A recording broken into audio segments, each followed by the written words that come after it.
Hey, what's up, everybody? BDO 44 coming at you with another video. All right, so here we go. More trade rumors, more talks of acquiring horrible contracts. Zach LeVine rumors heating up because Zack now has lifted his no trade clause. So, obviously it benefits everybody in this situation for that to take place. So that's not a surprise at all. The Bulls would like to move on from that contract and never intended on keeping it. And of course, Zack wants to move on from the Bulls. He never intended on staying there. That was a contract he was signing with the Los Angeles Lakers. Then the whole thing was to just get that contract from another team and then have them hike it over to the Lakers. That's been the con the whole time. We surmised that about a month ago. Clutch. It's clutch, ladies and gentlemen. So I think this is imminent. Honestly, I think if the Lakers are likely to do anything, it looks like it's this right now because everybody's desperate. In the situation, the Bulls really would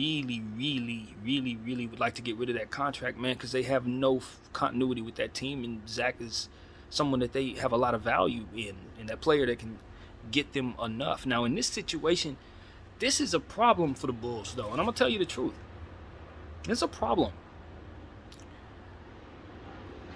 Zach LaVine is worth more than any package the Lakers have. If I'm the GM on the other side of this, I don't want to do a deal with the Lakers. What it seems to me, or what it's being reported as in the little stuff that I've read, is that Clutch is trying to, and Zack and everybody, they're trying to get him to the Lakers. And of course, the Lakers being in the situation they're in, should in theory want this, given the fact that Zack is a young, athletic star player who's playing really fantastic ball right now. You know what I mean? So it stands to reason when the situation we're in, it's a no-brainer. You want to bring him in. For me, I look at his contract and say, no way. Like, absolutely not.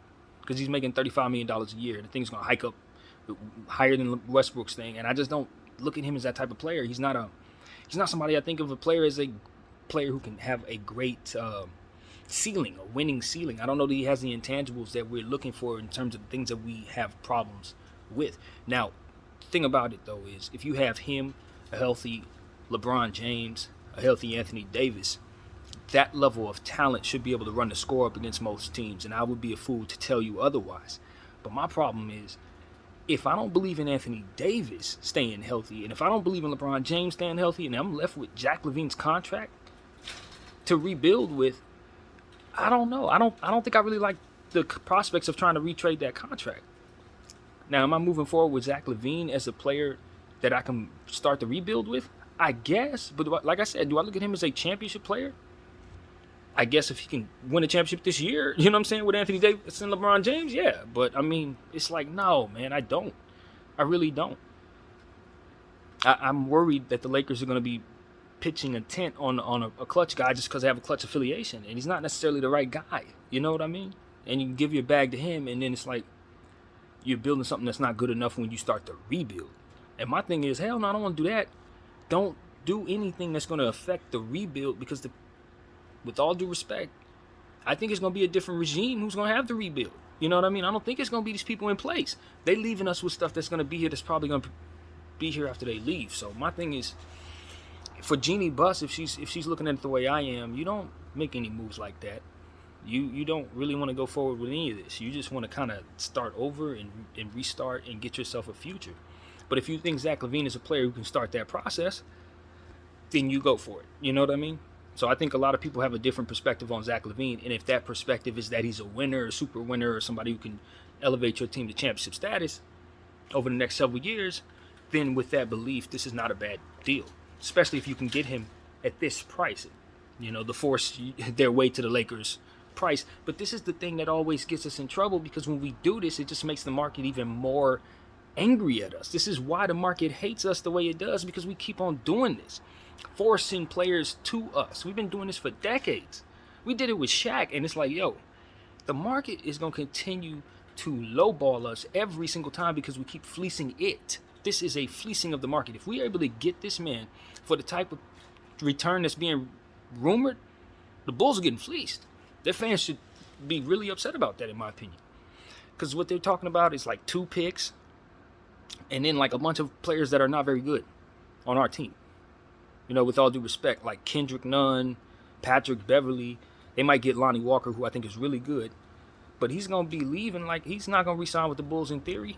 You know what I'm saying? He's an expiring contract.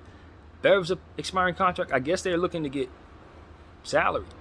Maybe they want to do Westbrook, right? Maybe that'll certainly help with the salaries for us. But I would rather move Westbrook in a separate trade or keep Westbrook on the team with Zach LaVine, because I think that's a whole lot of athleticism coming at the rim. Honestly, I like Zach LaVine and Russell Westbrook on the same team. Call me crazy. That's a lot of salary, probably too much than we can keep. But I mean, if it works, it works. You know what I'm saying? But I'm of the mindset that this is not something to do unless you're getting back pick equity, which is what I think Zach LaVine's contract is really about. He's not necessarily a salary dump because he's a really high-level player that's projected to play probably all-star ball. So I don't want to, underrate what he could be potentially going forward. But I just hate the contract, knowing that he's had a knee injury in the past. Some of the continuity issues that he's had with the Bulls. Team's better on the floor when he's not out there sometimes, when he's not at a super level. Some of the errant shots that I've seen him take, just personally watching him play, I'm not a big fan. I'm not. I love the leaping ability, I swear I do, but that's only a part of it, man. And I'm of the mindset, if you're going to have a player that takes that much of your cap, they got to be able to help you in a multitude of ways on both sides of the floor. And I don't know that I'm just looking to Zack to do all of that. I'm not looking him to do some of the things that someone that's supposed to be getting $35 million is going to be asked to do. And so in certain instances, I know we're going to run the score up to 155, but I think we're still going to end up getting out-schemed by teams like the Celtics, who are just going to be smarter than us at the end of the day, especially if Anthony Davis ain't going to be on the floor. So this is the type of thing I'm talking about. It's like, Lakers, are you sure you know what you're doing? Like, honestly, are you sure you know what you're doing? Or are we just going to continue to be a bad team because of decisions that are being made in the short term? All of this stuff looks really shiny.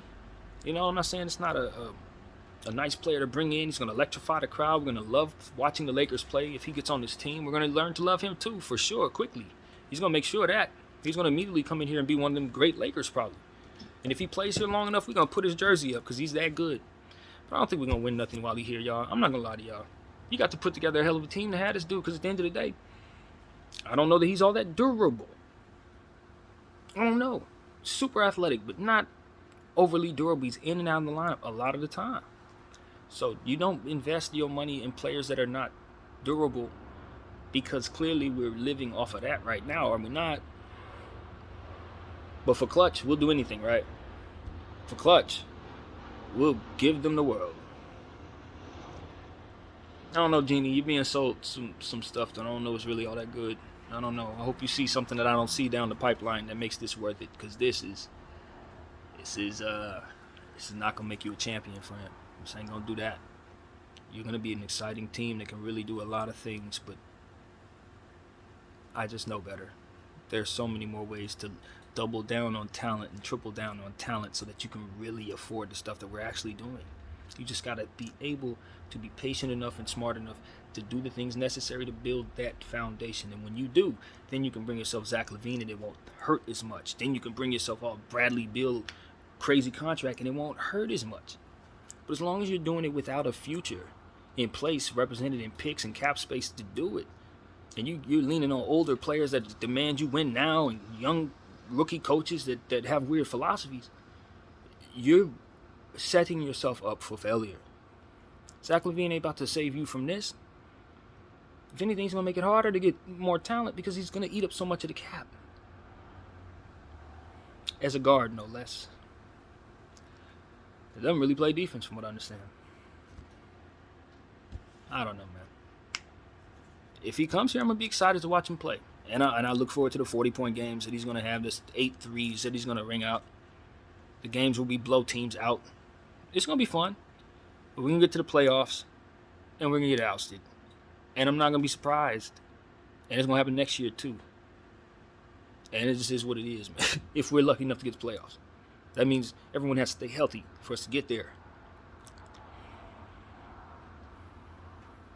Yeah, so if this is a perfect trade for me, the Lakers are bringing back Kobe White, Dylan Terry, Patrick Williams. You know what I'm saying? We're bringing back a lot more than just Zach LaVine. This is a trade that doesn't even look fair at all if I'm to be happy with it. because I just know better. This is what it is.